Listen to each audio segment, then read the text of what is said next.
Hi, this is Katie Orr, and today I want to tell you a little bit about BibleHub.com and specifically how to look up a Greek word. This is one of my favorite Bible study sites for lots of reasons, but definitely for their interlinear and Greek tools. So to start, you go to BibleHub.com and you see the different tabs here: parallel, sermons, topics. Whichever you click here is what the search bar is going to search. So if you do parallel Bible, which I use quite a bit, then from here you've got Genesis 1:1 and you see all the different parallel translations of the verses. But today we want to look at interlinear. So from here, this is going to be Hebrew, of course, but we're going to look at Romans 5 today. And so now that I've searched, instead of doing the parallel Bible, it's doing the interlinear because we clicked this interlinear tab first. So here we have the chapter of Romans, chapter 5, and this is called an interlinear. It's similar to a parallel Bible where you have, the NIV next to the NAS, next to the ESV or whatever. But here, the biggest difference is that you've got the Greek words, the original Greek words, and then it's lined up next to the English translation.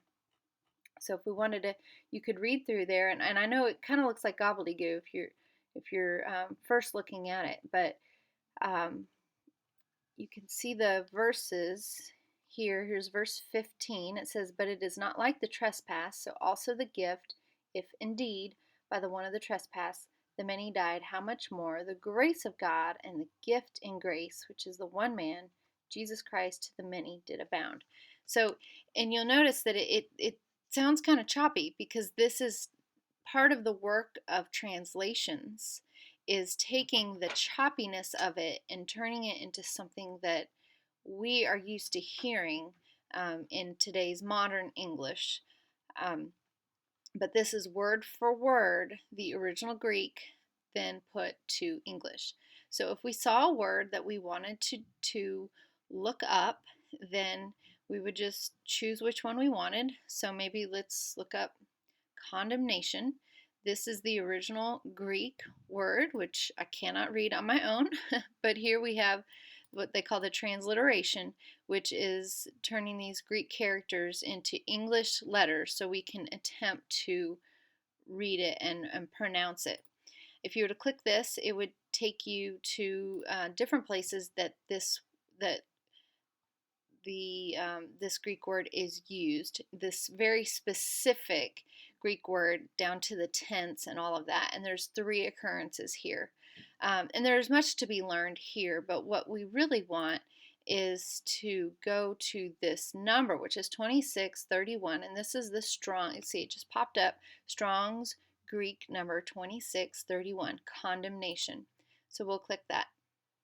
And then the Strong's Concordance is basically a master list of all the different Greek words in the Bible, and they have been assigned numbers so that we can look at the number to know if it's the exact form, exact tense, exact word used somewhere else, or if it's slightly different or very different.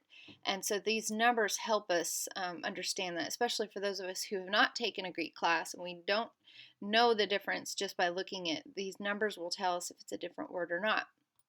And so here we have this 2631 katakrima, and it does still have 3 occurrences here.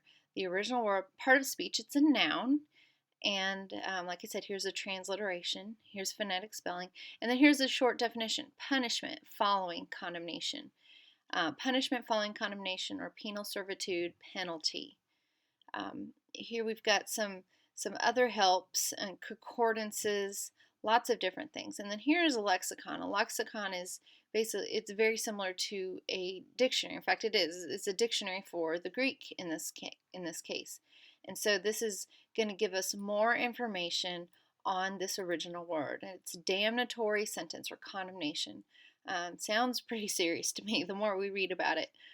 This condemnation. You and I don't think I don't anyway, walk around using the word condemnation. And so it's important for us to go back, especially even if we do use it every day, to go back and understand better what the meaning of the original author was and the time of when they wrote this. What would that have meant for the original readers to hear the word condemnation? And so you can do lots of different study from here. And then this is always fun, is to see where this word is used in other places. And it's used twice in the Romans 5 passage, and then once in Romans 8, which is one of my favorite verses, that there is therefore no condemnation for those who are in Christ Jesus. So that's just a bit about BibleHub.com, specifically how to use the interlinear tab.